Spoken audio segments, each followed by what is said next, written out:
बंद करो, बंद करो भ्रष्टाचार, बंद करो, बंद करो, बंद करो भ्रष्टाचार, बंद करो, बंद करो, बंद करो भ्रष्टाचार, बंद करो।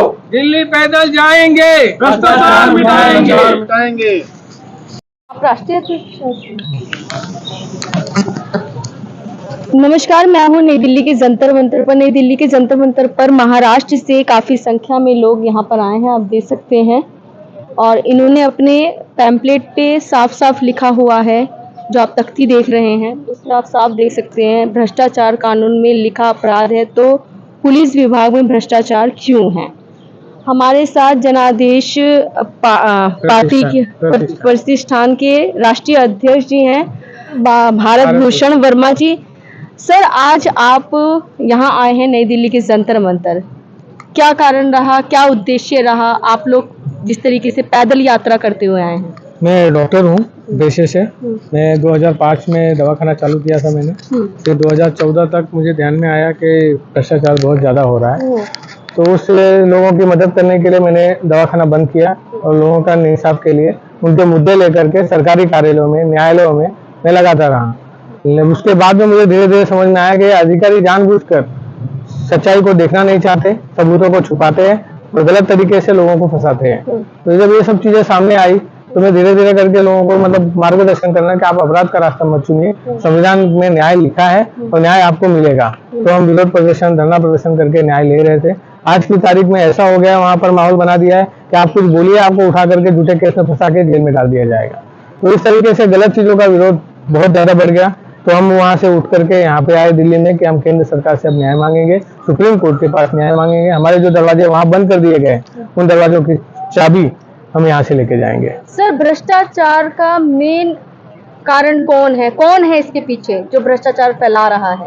भ्रष्टाचार फैलाने के लिए भ्रष्ट अधिकारी ही हैं उसके पीछे, क्रिमिनल मानसिकता है उनकी। उनको कुछ ट्रेन किया जाता है, कहाँ किया जाता है नहीं पता, लेकिन ये लोग बाकायदा ट्रेनिंग लेकर के, जैसे टेररिस्ट को ट्रेन किया जाता है उसी तरीके से करप्ट ऑफिसर को ट्रेन किया जाता है करप्शन के लिए, और बाकायदा उस कुर्सी पर बैठ करके खाली वही फॉलो करता है जो उसको बताया गया है। आप एक इंसान को कुछ समझाएंगे तो उसको समझ में आता है, लेकिन ये लोग उस तरीके से मानसिकता से ट्रेन है कि कुछ समझने के लिए तैयार नहीं है। आप उनको सच्चाई कितनी दिखाइए वो आंख पे प्रतिमा दे, आपकी तकलीफ कितनी हो उनका दिल नहीं, हृदय नहीं पिघलता, आप कितनी पीड़ा में हो उनको नहीं समझ में आता। उनको खाली एक ही चीज समझ में आती है कि भ्रष्टाचार करो, पैसे जमा करो। तो ऐसे आतंकवादियों के लिए ऐसे मानवता खत्म हो चुकी है, उनके अंदर की मानवता खत्म हो चुकी है। जो सरकारी कुर्सी में बैठकर अधिकारी उनको बिठाया गया है, आप समझिए उनको ट्रेन उस तरीके से किया गया है जैसे टेररिस्ट को ट्रेन किया जाता है, जैसे वो बम लगा करके किया जाता है, अपने आप को कूद लेता है, उसी तरीके से ये लोग वहाँ बैठे हैं अपना करियर दाव सब लगा करके भ्रष्टाचार करने के लिए।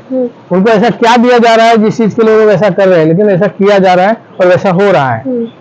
आपको लगता है इससे देश जो है खोखला होता जा रहा है? एकदम खोखला होता जा रहा है। लोग, क्योंकि देश तो लोगों से ही होता है, अगर लोग नहीं होंगे तो देश क्या होगा। आप जमीनें लेकर के क्या करेंगे? लगातार मोदी जी कहते हैं कि भ्रष्टाचार मुक्त मैं भारत को बना रहा हूँ। मोदी जी प्रयास कर रहे हैं, ये हमें भी साफ दिखाई दे रहा है। ट्रांसपेरेंट इंडिया, ऑनलाइन सब चीजें हो रही है, ये सब कुछ हो रहा है। संगठन बने हुए हैं जो भ्रष्टाचार के पीछे कर रहे हैं, कार्रवाई हो रही है। मैं उसके लिए मना नहीं कर रहा हूँ।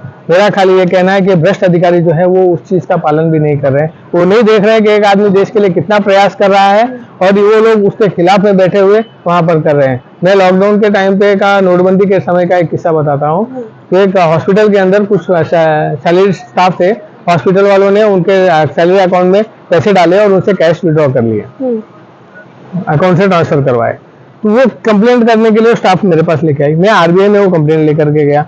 आरबीआई वाले बोलते हैं एक आदमी के चाहने से थोड़ी सब कुछ बदल जाएगा, आप कंप्लेंट लेकर के यहाँ पे क्यों आए हो? ये आरबीआई के ऑफिसर का मानसिकता था। आप बताइए, आरबीआई में बैठा आदमी जिसका ड्यूटी है कि ऐसी चीजों के ऊपर कर्टेल करना, क्योंकि सेंट्रल गवर्नमेंट ने उस समय पे आदेश जारी किया था कि सब चीजों के ऊपर आपको ध्यान देना है, लेकिन वो लोग नहीं किए वैसा। तो ऐसे भ्रष्ट अधिकारी वहां सब जगह फैले हुए हैं, इनको सख्त सजा दे करके जेल में बंद किया जाएगा, तब देश के आगे विकास हो पाएगा। लेकिन सर, कहीं ना कहीं आप ये नहीं मानते कि जनता भी इसकी जिम्मेदार है? जनता है जिम्मेदार, नहीं मान। लंबी लंबी लाइनों में कौन लगेगा? चलिए कुछ पैसा दे दिया जाए, ये भ्रष्टाचार बहुत छोटा है, आप जो समझ रहे हैं वो भ्रष्टाचार छोटा होते होते ही तो बड़ा बन जाता है। आज बड़ा बन चुका है, वो एकदम राक्षस रावण के जैसा राक्षस हो गया। खत्म कर दिया जाए। इतनी समझ, जब एक फोड़ा होता है वो फुंसी का रूप लेता है, फिर वो बड़ा जख्म बन जाता है। ठीक है, लेकिन आज रावण के शक्ल में आपके सामने भ्रष्टाचार खड़ा है।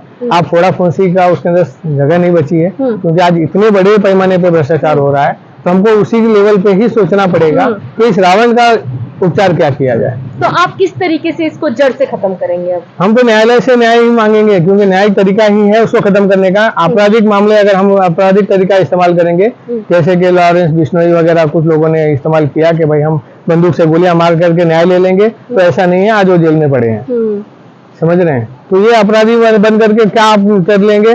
वो ऐसा कुछ नहीं है। आपको उस व्यवस्था को सुधारना है जिस व्यवस्था को बनाया गया था इस गंदगी को साफ करने के लिए। तो उस व्यवस्था में जो दोष हो गया है, उस दोष को हटा करके हम उस व्यवस्था को साफ सुथरा करेंगे। जैसे वो साफ सुथरा हो जाएगा, हमको हमारा न्याय मिलना चालू हो जाएगा, और खाली हमारे लिए नहीं होगा, संपूर्ण देश के लिए होगा। आपने न्यायालय तक को कह दिया ये चीजें? कह दिया, या तो आप भी जानते होंगे न्यायालय में भ्रष्टाचार चल रहा है। आप चले जाइए कोई पेपर निकालने के लिए, वहां से शुरुआत हो जाएगी, भाई 500 रुपया दो, 1000 रुपया दो, 100 रुपया दो। तो समझ रहे हैं, ये मांग रहे हैं वो। आप नहीं दोगे पेपर तो 6 महीना आपको दौड़ाते रहेंगे, पेपर नहीं देंगे। अगर आपको पेपर चाहिए तो उनको पैसा देना है, वो एक्सटॉर्शन का है। आप उसकी FIR करा दीजिए, कोई लिखेगा नहीं, कार्रवाई कैसे होगी? ये चीजें हैं, छुपी हुई नहीं है, खुली है, बस खाली कोई बोलता नहीं है। कहाँ तक जाएंगे आप? अभी तो सुप्रीम कोर्ट आगे, सेंट्रल आगे, इससे ऊपर तो हमारे पास कोई व्यवस्था नहीं है। ये हमारा केंद्र है देश का, संविधान यही लिखा गया था, संविधान के हिसाब से संस्थाएं यही बनी, और उसी संस्थानों के हिसाब से बाकी सब संस्थानें बनी, और वो सब उसी हिसाब से है। तो हमको सुधार की अपेक्षा यहीं से होनी चाहिए। यही सब कुछ है जो केंद्र सुधारने का प्रयास क्या मैसेज देना चाहेंगे? मैसेज में सब तमाम लोगों को यही दूंगा कि आपराधिक रास्तों को आप त्याग करिए और न्यायिक व्यवस्था को सुधारने के लिए प्रयास करिए, संगठित सामूहिक प्रयास करिए, क्योंकि आपका सहभाग इस आंदोलन को बड़ा कर सकता है। और जैसे ही आंदोलन बड़ा होगा, ये सारे भ्रष्टाचारी जेल में होंगे, और हम एक अच्छे देश की संकल्पना कर सकते हैं। मतलब अब आप एक आंदोलन छेड़ेंगे? ये आंदोलन तो छिड़ी हुई है, मैं 12 साल से आंदोलन में हूँ। तो आपकी संख्या बहुत कम है सर यहाँ? हाँ, संख्या कम है, क्योंकि लोग अपनी अपनी मजबूरियों में बंधे रहते हैं। किसी का रोजी है, किसी का रोजगार है, किसी को चलना नहीं है, स्वास्थ्य की खराबी है। हम पैदल, हमारा आंदोलन भी तो बहुत कठिन था। मध्य प्रदेश से यहाँ पैदल आए? मैं मध्य प्रदेश से, महाराष्ट्र से हम राजस्थान, गुजरात आए, गुजरात से राजस्थान आए, राजस्थान से हरियाणा आए, हरियाणा आए, हरियाणा के बाद फिर दिल्ली लगाए हमको। कितने दिन लग गए आपको? हमको ये तकरीबन 30 दिन लगे हैं इसके अंदर आंदोलन पूरा करने के लिए। तो ये आंदोलन ऐसे नहीं है। आपके आंदोलन से कोई जुड़ना चाहे तो एकदम आकर के जुड़ सकते हैं। कैसे? कोई वेबसाइट या कुछ? वेबसाइट तो नहीं है, email ID है, WhatsApp नंबर है, कुछ बोल दीजिए। 7985350439। WhatsApp आप हमें कर सकते हैं, और email ID है janadesh@gmail.com, JANADESHPRATEESTHAN@gmail.com। आप अपना नंबर फिर से बोल दो। 7985350439। अगर कोई आपके समक्ष आता है अपनी प्रॉब्लम्स लेके, तो आप? मैं उसके लिए खड़ा मिलूंगा हमेशा। ठीक है सर, धन्यवाद। धन्यवाद।